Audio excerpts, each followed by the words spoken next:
Okay, hi, this is Elliot Fishman, and hopefully we're live on CTisus.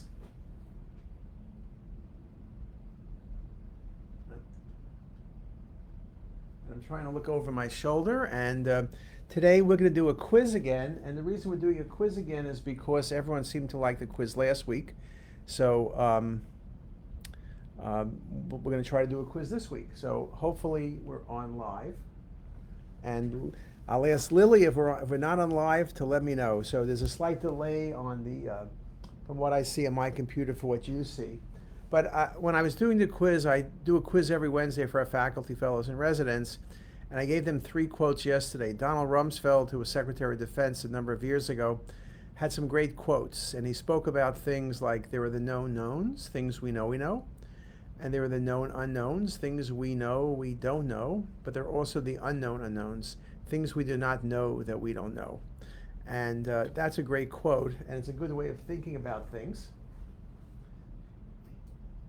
He also has another quote, every day is filled with numerous opportunities for serious errors, enjoy it. And that's probably a good quote if you're going to do cases and you're going to try to discuss things in front of people that hopefully you're going to be right, but you're not always going to be right, so that's a thing. And those who make decisions with imperfect knowledge will be judged in hindsight by those who have with considerably more information at their disposal and time for reflection. That means if I quiz you and you ask a question and you answer it, you may be right, you may be wrong, and if someone looks at it 2 days later and spends 3 weeks looking at it, and the fact they're right, well, that really doesn't count. So those are 3 great quotes when you do cases. So let me show you about a half a dozen cases, and I'm looking over my shoulder at my other computer, so I see that I am live on the computer, so that's great. And this patient presented with right upper quadrant pain, and what you see is a cystic mass in the pancreas. You'll notice there's no dilated common duct and there's no dilated pancreatic duct. There's compression of the patient's portal vein and maybe narrowing, though part of that is partial averaging. When you look at the lesion, you see that it's a septated pancreatic lesion, but it also has a solid component about here. And then you ask the question, well, what are we dealing with? When we think about cystic pancreatic masses, we think about pseudocysts, but this has many septations. When you see a lesion with septations, you think about things like serous cystadenomas. You think about mucinous cystadenomas, or MCNs. You think about SPEN tumors, solid papillary epithelial neoplasms, the usually younger patients, and the lesion is both cystic and solid. You also can think about cystic neuroendocrine tumors, but in those cases, the tumors tend to be very vascular, and this isn't. And here it is on the cinematic. You can see the cystic and solid components. You can see the vessels. Here's the patient's hepatic artery and GDA look good. SMA looks good. And then here it is again, cinematic. There's a solid component, thickened septations. So what could this be? It's a challenge because solid and thick septations, you worry about malignancy. Some have thought about a mucinous cystic neoplasm or a SPEN. This ended up being a serous cystadenoma. Now, serous cystadenomas have many appearances. The most classic thing you always see in a textbook is a cystic lesion with dense central calcifications. But truthfully, dense central calcifications isn't frequent, and that's in the textbooks, not in real life. Serous cystadenomas have multiple typical cysts or cystic appearances to them. They can have a honeycomb appearance, very classic, but you also can have cysts that are simply water density, like a big solitary cyst. But they also have solid components. Now, often they can be vascular or at least drape the vessels over the edge of the lesion, literally simulating a vascular neuroendocrine tumor. That wasn't the case here. Because of the patient's symptoms and the size, this was resected and was a serous cystadenoma. Just a really good case to make the point that serous cystadenomas have many appearances. Linda Chu wrote an article a number of years ago, the many appearances of serous cystadenomas, and that indeed is something that you can look at. Now, this is a great case. The patient presented with a pulseless left leg. When you look at the image on your right, that's the upper thighs. On the right side, you see the superficial femoral artery. On the left side, there's a clot in the superficial femoral artery. When we looked at the patient's chest, there's a big thrombus in the aorta. And so what must have happened, a piece of this thrombus must have broken off and then was occluding the vessel distally. We spoke about this yesterday. We often see plaque in the aorta that's very common, but when is it worrisome? Now, you would say this plaque is really worrisome because look how large it is. Here's some 3D views and inside the lumen view. It's really large, and the fact that this can become problematic is not really a surprise to you. But I can't tell you what the minimum size is to say it's not going to be a problem. In this case, you can see it embolized. There's the patient's superficial femoral mid portion on the left. You see it's markedly narrowed. There's still some flow going through it, but it's markedly narrowed. There is some flow distally, but this was the compromising lesion. It's a really nice example. Here's a few more views. There's the thrombus. It's a really, really nice example of vessel occlusion by a clot from the aorta. So I always look very carefully at the aorta. When I have little bits of clot, plaque, I describe it but don't make much of it. When it starts getting larger, and I can't give you a measurement, but that's when I do worry about it. So this was a great case. A couple cases I showed yesterday related to back pain. Here's a patient in their 40s with back pain. When you look, there's a destructive lesion in the sacrum that's about S1, and you could see as you go further down, it has a large soft tissue mass component and solid component, and there's destruction of the sacrum. The sagittal view is particularly good, showing you the destruction from like S2 to S4, and this large soft tissue mass and the large component coming anteriorly. So you say to yourself, what could it be? Bone lesions in the sacrum, you could talk about giant cell tumors, you could talk about aneurysmal bone cysts, you can talk about metastasis, you can talk about lymphoma. You could also talk about rectal cancer invading directly in. This abuts the patient's rectum, but there's no rectal mass. So this, when you look at it, is a primary mass of the sacrum. There's also, these aren't calcifications, this is actually some of the carried bone that was destroyed. And that's a very, very good appearance for a tumor that occurs in the base of the skull and occurs right at the sacrum, and that's a chordoma. It's an aggressive tumor, bone destruction and expansion, a very classic example. And following this case, I then showed a case of a recurrent rectal cancer which directly invaded the sacrum. So again, you could have destruction of the sacrum from a primary bone tumor, a primary spinal tumor, a tumor in the presacral space, a tumor coming off the colon. But this was a chordoma, just a really, really nice case. Now, this was a case I gave one of our faculty members who's interested in OBGYN, and you see these large masses in the left paraortic region. And the first thing you would always say is, here's some more images, this looks like lymphoma to me. Or if it's not lymphoma, it's something else that gives big time nodes. In a male, you talk about testicular tumor, female endometrial cancer. But again, lymphoma would still be my favorite for big, bulky paraortic masses. And of course, here's some more images showing that. But what else could it be? Well, you can have sarcoid give you nodes, you can have tuberculosis give you nodes, but usually it's more distributed and not so bulky. Again, malignancies of all types, even renal cell, can give bulky nodes. But then I made the point this patient did not have a malignancy. And what this was endometriosis. Endometriosis has many appearances and can present with masses simulating a colon cancer, but also present with masses in the paraortic zone simulating adenopathy, simulating lymphoma. And just to follow that case, I showed this case. Here's a large complex cystic mass in the pelvis, and you could say ovarian cancer in the right age group, cystic with solid components like a serous cystadenoma. You can see how it pushes down onto the uterus. Could this be something coming off the uterus? Though appearance and epicenter suggests is more likely ovarian involving the uterus secondarily.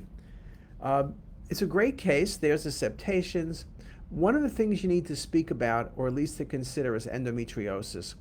Endometriosis in the pelvis is one of those great mimickers. I showed you endometriosis simulating lymphoma. This is endometriosis simulating a primary ovarian tumor. Endometriosis can be small implants, can be solitary, can be large, can be multiple. This is just one of the appearances. And it's always good to think about that in a patient with abdominal pain who is female, and maybe you need to get more clinical history. Maybe the patient has been known to have endometriosis in the past, or maybe just has long-term pelvic pain. So it's something good to think about. There's one article from a while back, but I like this article that endometriosis is a common benign GYN condition, can be associated with infertility or pain, dyspareunia, dysuria, for example, wide spectrum of symptoms, but also a wide spectrum of appearances, peritoneal implants, endometriomas, nodules, nodes, you name it, you can get it. Now another patient. Patient has an acute abdomen. You see several things here. On the image on the right, you see very bright adrenal glands. That means the patient's hypotensive. That's a bad sign. You look at the liver, and those aren't biliary ducts. That's air in the vascular system in the venous branches from the portal vein. And you then look at the stomach and you say, what's going on in the stomach here? There's air in the gastric wall. That's not, just air in the stomach. That's usually superior. This is circumferential. You see it on the image on your right as well. And here you can see the portal venous air again. Air in the stomach wall. Here it is again, a little bit of 3D. You really see the circumferential involvement of the gastric wall. Here it is on cinematic rendering. So what are we thinking of? Well, we could think about gastric emphysema, and you can get emphysema for a number of things, including biopsy, but you don't get emphysema with portal venous air. You can say, well, the patient has gastric emphysema, which can be benign, but the flip of that is emphysematous gastritis, a very aggressive inflammatory process, high morbidity, high mortality, air in the gastric wall, air that then tracks into the venous system. And that's precisely what this was. It's a really good case. It's a case with high morbidity, high mortality. When we talk about air in the stomach or gastric pneumatosis or gastric emphysema, causes infection, ischemia, iatrogenic, which means like a biopsy, caustic injury, CT findings, non-dependent gas in the bowel wall, as in the image on your right, and the case I just showed you. Fat stranding may be present, and you may see evidence of ischemia, but not always. Clinical management will be determined based on the patient's extent of disease. It could range from antibiotics to surgical resection. And here's a nice case of a penetrating ulcer from the stomach with air in the bowel wall. And this article by June Aganti on gastric emergencies is good. Air in the gastric wall can be seen in a benign form of gastric emphysema, but it can also be seen in emphysematous gastritis, where patients present with pain and potentially sepsis and shock. So again, it can be a little bit challenging. Gastric ischemia is uncommon, but it does occur. Again, what you will see anywhere from focal ulcerations to wall thickening to intramural gas. Ischemic ulcerations most commonly occur along the anterior and posterior gastric walls, near the anastomosis between the two arterial arches over the lesser and greater curvatures. So again, something to consider. And in that article, here's just an example of many of the emergent stomach conditions. Now, when I speak about CT in general, I talk about distending the stomach. This is why you need to distend the stomach on every case, especially in the ER. You never know what you're dealing with. There's so many gastric pathologies that you can overlook because you really can't evaluate the stomach. So you need to do the study correctly. Here's an example of an ulcer non-perforated. One thing CT is not great at doing is distinguishing a benign from a malignant ulcer. Obviously, if I see bulky nodes and liver lesions, then I'm going to say it's a malignant ulcer. But if it's just no additional findings, here it's thickened. This could be a gastric adenocarcinoma. This was simply a benign antral ulcer. Things you see, focal wall thickening, fat stranding, particularly with perforation, visualization of the ulcer crater, which you can see in this case. Again, depending on the situation, you may need endoscopy. Can be for treatment, or it can be to exclude a malignancy. Clinical management, to endoscopy, and then proton pump inhibitors. Okay, and then for perforation, here's a nice example of perforation. One of the challenges I do mention when you have perforation or inflammation from ulceration, you want to be careful not to overcall a tumor with spread locally. Once you have perforation, the perigastric fat looks dirty, and so you could be fooled into calling it spread by tumor, but it's simply just inflammation. So again, nice example of pneumoperitoneum, large gastric ulcer, and surgical management with oversewing the ulcer is typically what happens. Here's an example: posterior gastric wall, stomach's well distended, abdominal pain. Looks like an ulcer here, but this surely is wall thickening, posterior gastric wall. Very nicely shown in the sagittal view. You see the break in the mucosa, there's the ulceration. But you see it particularly well on the cinematic. Stomach's distended. Look at the ulcer right there. Just a beautiful example of an ulcer. So cinematic, good gastric distension are critical for detecting the presence of ulcer disease and defining its extent. So that's a bunch of cases. Now, if you would have been here yesterday, my conference runs an hour, not 15 minutes, and so we would have had way many cases than that. That was about 60 slides, believe it or not, and I did about 350 slides yesterday, so a lot more where that came from. I think, again, we're looking at Facebook Live, trying to figure out what people like. Last week we had over 10,000 people who looked at our posting, so we decided to keep doing it. The one challenge I have, I mentioned this last time, is that I can't see who's online with us because when I'm doing this, it takes up my screen. I'm looking at another computer which is showing a little bit of the stuff now. It doesn't show me everything in real time. Like, for example, I can see John Biacchino, who's high from home, but he's the only person I see with a comment. We do see a number of other people with comments, and we know there's several thousand people online, but unless you send a note or something, I can't do much with it. So, but we'll look back after if there's any specific questions. And again, let us know if you like the quiz.